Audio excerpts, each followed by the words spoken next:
Hello guys, welcome to take a break and আরেকটা ভিডিওতে আপনাদের সবাইকে ওয়েলকাম। আজকে আমি নিয়ে এসেছি গ্যালাক্সি বাডস 2 প্রো অ্যান্ড এটার আজকে আমরা ফুল রিভিউ করব। চমৎকার একটি ইয়ারবাডস, যেটা আপনার ডেইলি লাইফের জন্য একদম পারফেক্ট হতে পারে। This video is sponsored by Apple Empire BD. Bashundhara সিটিতে level 5 block D shop number 58-এ গেলে আপনারা কিন্তু পেয়ে যাচ্ছেন প্রিমিয়াম সব ডিভাইসেস অ্যান্ড চমৎকার সব অ্যাক্সেসরিজ। তো চলুন শুরু করা যাক। সো গাইস, স্যামসাং এর এই বছরের TWS হলো গ্যালাক্সি বাডস 2 প্রো। এর আগের বারের গ্যালাক্সি বাডস প্রোটা সাকসেসফুলি লঞ্চ করার পর এবার তারা আবার এটা বের করেছে। ওকে, সো এই জিনিসটা আমরা অনেক দিন ধরে ইউজ করেছি, প্রায় এক সপ্তাহের মতো ইউজ করেছি। এটার ব্যাপারে ডিটেল জানার চেষ্টা করেছি যে কী কী আছে। সো প্রথম জিনিসটাই যেটা আমি লক্ষ্য করেছেন সেটা হলো আগের গ্লসি লুক থেকে এটা এখন ম্যাটি ফিনিশিংয়ে চলে গিয়েছে অ্যান্ড গ্যালাক্সি বাডস প্রো থেকে তুলনামূলকভাবে একটু লাইট ওয়েট। সো এটা এখন আরও অ্যাট্রাকটিভ অ্যান্ড মোর কমফোর্টেবল হয়ে গিয়েছে। সো এই স্কোয়ার শেপ এয়ারবাডসে কিন্তু এই বছর কিছু চেঞ্জেস এসেছে। অ্যান্ড যদি বলি যে কী চেঞ্জ, প্রথমেই দেখা যাচ্ছে যে আগের ইয়ার কিন্তু যে গ্যালাক্সি বাডস প্রো ছিল সেটার বাইরের অ্যান্ড ভিতরের কালারে কিন্তু ডিফারেন্ট ছিল। বাইরের ট্যাগ কালার ছিল অ্যান্ড ভিতরে অন্য কালার ছিল, বাট এবার ওই জিনিসটা আর নেই। এবার ভিতরে এবং বাইরে সেম কালার দেওয়া হয়েছে। অ্যান্ড গ্যালাক্সি বাডস 2 প্রো তিনটি কালারে আসতেছে, Bora purple, graphite and white. And তিনটাই খুব চমৎকার কালার। আমাদের কাছে আজকে হোয়াইটটি নেই, বাট বোরা পার্পল অ্যান্ড গ্রাফাইটটা আমাদের হাতে চলে এসেছে। ভিতরে বাডসগুলোর শেপটাও কিন্তু একটু কার্ভি করা হয়েছে অ্যান্ড খুবই স্ট্রং ম্যাগনেট থাকায় ব্যাপারটা খুব সুন্দরভাবে এখানে স্টাক হয়ে যায়। অ্যান্ড যেটা আগেও বলেছিলাম যে এই TWSটা কিন্তু তুলনামূলকভাবে অনেক লাইট ওয়েট। অ্যান্ড গাইস, এবার আসি একটু ব্যাটারির কথায়। সো প্রত্যেকটা সেপারেট বাডস 58 মিলি অ্যাম্পিয়ারের ব্যাটারি আছে এটার মধ্যে, অ্যান্ড পুরো কেস থেকে 500 মিলি অ্যাম্পিয়ারের ব্যাটারি পাবেন আপনারা। টোটাল 8 ঘন্টার মতো খুব সুন্দরভাবে এটাকে চালানো যাবে। অ্যান্ড আপনি যদি নর্মাল ইউজার হন তাহলে 2 দিন আরামসে এটাকে ইউজ করতে পারবেন। ওয়েবসাইট থেকে কিন্তু জানা গেছে যে ANC অন থাকলে এটা ব্যাটারি ব্যাকআপ আপনি 5 ঘন্টার মতো পাবেন। বাট আমি তো ফিজিক্যালি টেস্ট করেছি অ্যান্ড আমি কিন্তু অলমোস্ট 6 আওয়ার পর্যন্ত এটাকে টানতে পেরেছি। ওকে, অ্যান্ড অ্যাম্বিয়েন্ট সাউন্ড অন করলেও কিন্তু আপনি একদম স্ট্রেট 5 আওয়ার খুব চমৎকার ইউজ করতে পারবেন এটা থেকে। সো ব্যাটারি ব্যাকআপ তো ডেফিনেটলি বেটার, বাট চার্জিংয়ের সলিউশনটা কি? সো টোটালি বক্স সহ এটার মধ্যে 616 মিলি অ্যাম্পিয়ারের ব্যাটারি আছে, যেটা চার্জ করতে হবে আপনার USB-C কেবল দিয়ে। অ্যান্ড চার্জ হতে সময় নেবে 75 মিনিট, মানে 1 ঘন্টা 15 মিনিটের মতো। অ্যান্ড এটার মধ্যে ওয়্যারলেস চার্জিংও সাপোর্টেড। সো আপনি চাইলে চি সার্টিফাইড চার্জার মানে ওয়্যারলেস চার্জার দিয়েও কিন্তু এটাকে চার্জ করতে পারবেন, কিন্তু সময় নেবে কিন্তু 2 ঘন্টা। অ্যান্ড এটাকে একটু কমানো যাবে, বাট ইউজুয়ালি আমরা ম্যাক্সিমাম টাইমেই যখন এটাকে চার্জ দিয়েছি ওয়্যারলেস চার্জার দিয়ে 2 ঘন্টার মতো চার্জ সময় নিয়েছে।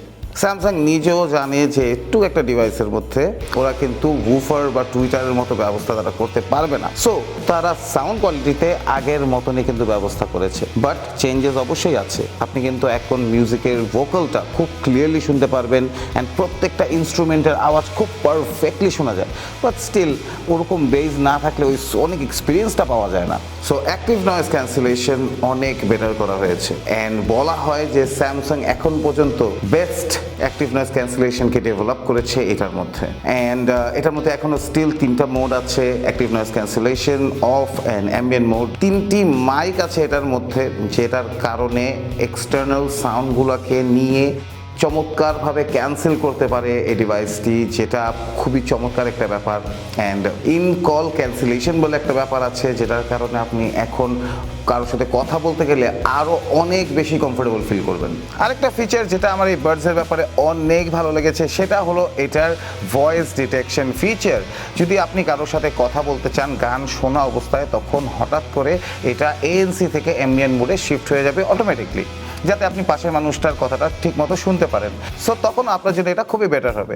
অ্যান্ড যে কোনো বাডসের টাচ জায়গাটা যেটা আপনি লং প্রেস করে ধরে রাখেন, এটা অটোমেটিকলি অ্যাম্বিয়েন্ট মোডে চলে যায়। সো হঠাৎ করে যখন আপনার দরকার পড়বে তখন আপনি এটাকে অ্যাম্বিয়েন্ট মোডেও নিয়ে যেতে পারবেন। সো এবার আসি টাচ কন্ট্রোলের ব্যাপারে। সো আমি জানি অনেকেই আছেন আপনারা যারা টাচ কন্ট্রোলটা ইউজ করেন না, কিন্তু যারা করেন তাদের জন্য গুড নিউজ, বিকজ এটা এখন এত স্মুথ হয়ে গিয়েছে যে আপনি ইউজ করে অনেক মজা পাবেন। অ্যান্ড টাচ কন্ট্রোলের মাধ্যমে কিন্তু আপনি বাকি কাজও কমপ্লিট করতে পারেন। অ্যান্ড টাচ কন্ট্রোলের মধ্যে এবার অনেক ভ্যারিয়েশন আছে, যেমন প্রেস অ্যান্ড হোল্ড করে রাখলে আপনি কল রিসিভ অ্যান্ড কেটে দিতে পারবেন, অ্যান্ড ওয়ান প্রেসে প্লে, পজ, ডাবল ট্যাপে অন্য কিছু, ইভেন ট্রিপল ট্যাপ পর্যন্ত আছে। অ্যান্ড প্রত্যেকটা ট্যাপই কাস্টমাইজেবল, সো আপনি আপনার মন মতো সুবিধা মতো কিন্তু আপনি সব কিছু কাস্টমাইজ করে রাখতে পারবেন, অ্যান্ড টাচ কন্ট্রোলটা আরামসে ইউজ করতে পারবেন।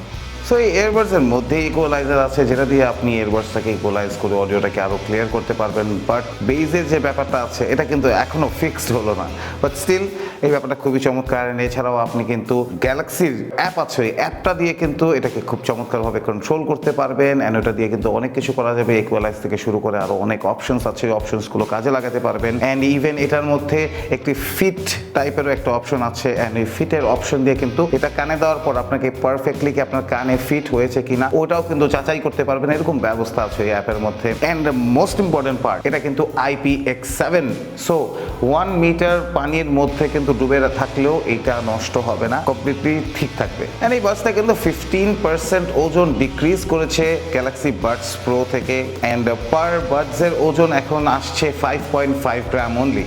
এরকমই সব ডিভাইসেস অ্যান্ড অ্যাক্সেসরিজের যদি আপডেট রাখতে চান তাহলে জলদি করে আমাদের ফেসবুক পেজে ফলো দিন অ্যান্ড ইউটিউব চ্যানেল সাবস্ক্রাইব করে ফেলুন। আজকের জন্য তাহলে এতটুকুই, ইনশাল্লাহ আবার দেখা হবে, বাই বাই।